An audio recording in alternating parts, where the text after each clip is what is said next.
अमरावतीच्या निवासी आश्रमशाळेत भूत, 600 विद्यार्थिनींनी घराकडे ठोकली धूम. अनिसकडून समुपदेशन, अफवेचं काय कारण? नमस्कार मंडळी, आपल्या चॅनलमध्ये आपलं स्वागत आहे. आज एक अतिशय मनाला एक वेगळं वळण लावणारी घटना घेऊन आलेलो आहे. मध्यरात्रीची वेळ होती. मेळघाटातील घनदाट जंगलाने वेढलेले एक शांत असं गाव. सगळेजण गाढ झोपेत होते आणि अचानक एका बंद खोलीतून आवाज आला, ज्याने ऐकणाऱ्याच्या पाठीच्या कण्यातून भीतीची भयंकर लाट पसरावी असा आवाज होता.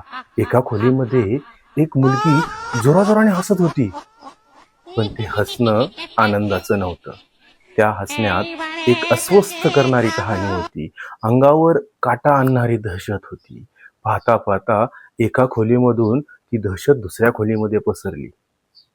एका पाठोपाठ तब्बल 20 मुली अंगात भूत शिरल्यागत हसू लागल्या.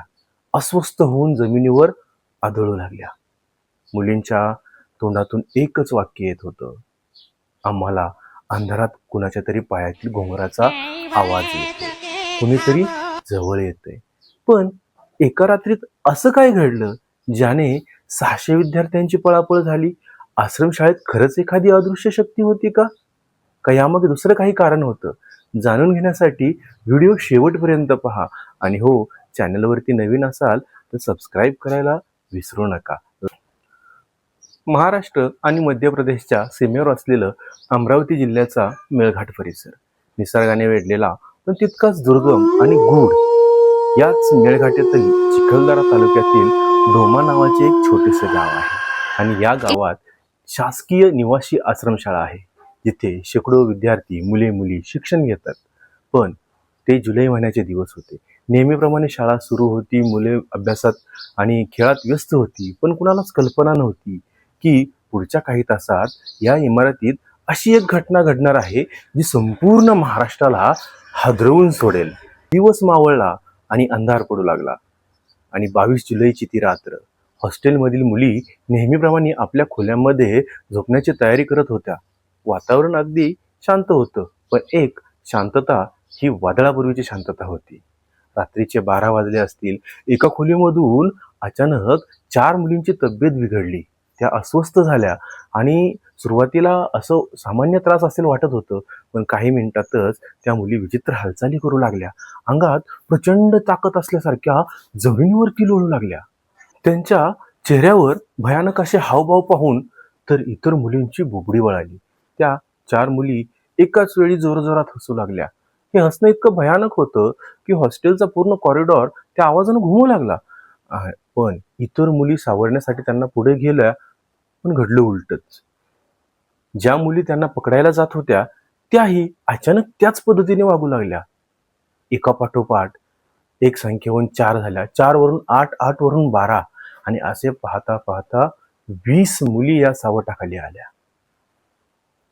काही मुलींना शुद्धीवर आल्यानंतर थरथरच्या आवाजात त्यांनी सांगितले, आम्हाला कॉरिडॉरमध्ये काहीतरी चालल्याचा भास होतोय. पायात घुंगरू बांधून कोणी आमच्या दिशेने येत आहे. या घटनेने आश्रमशाळेत हाहाकार माजला.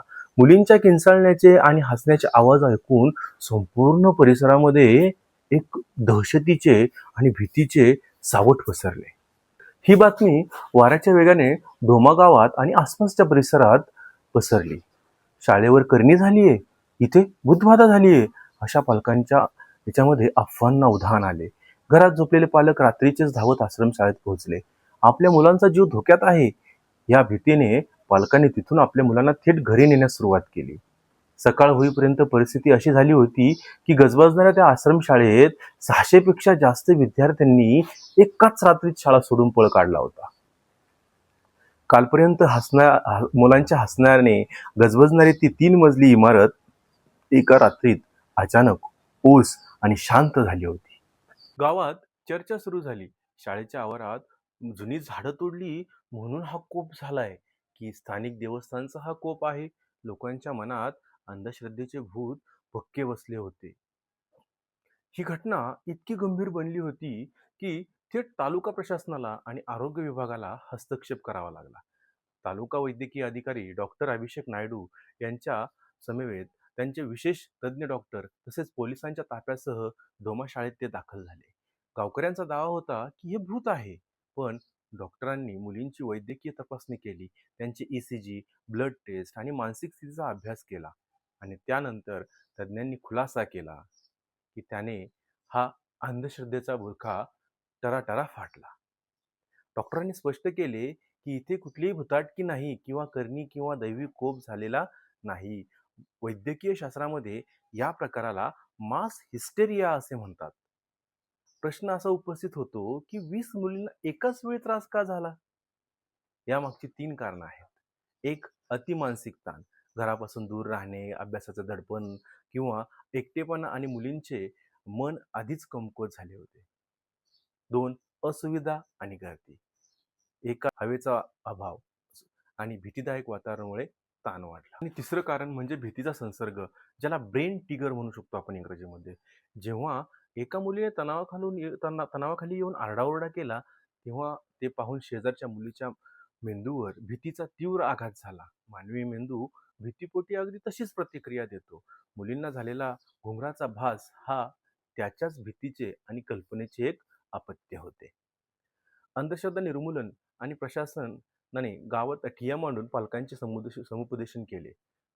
बाधित मुलींवर उपचारही करण्यात आले आणि त्यांची मानसिक स्थिती सुधारल्यानंतर त्या पूर्णपणे बऱ्या झाल्या आहेत. मित्रांनो, ही घटना आपल्याला एक मोठा धडा शिकवून जाते.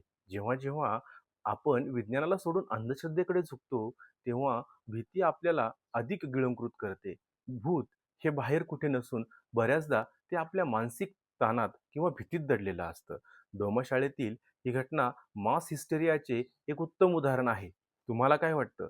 अशा प्रकारच्या घटनांवरती आणि अंधश्रद्धेने विश्वास ठेवावा का? की वैद्यकीय शास्त्रावर विश्वास ठेवावा? तुमची प्रतिक्रिया कमेंटमध्ये नक्की सांगा. व्हिडिओ आवडला असेल तर लाईक करा, शेअर करा आणि अशाच नवनवीन आणि वास्तववादी माहितीसाठी आपल्या चॅनलला सबस्क्राईब करायला विसरू नका. धन्यवाद.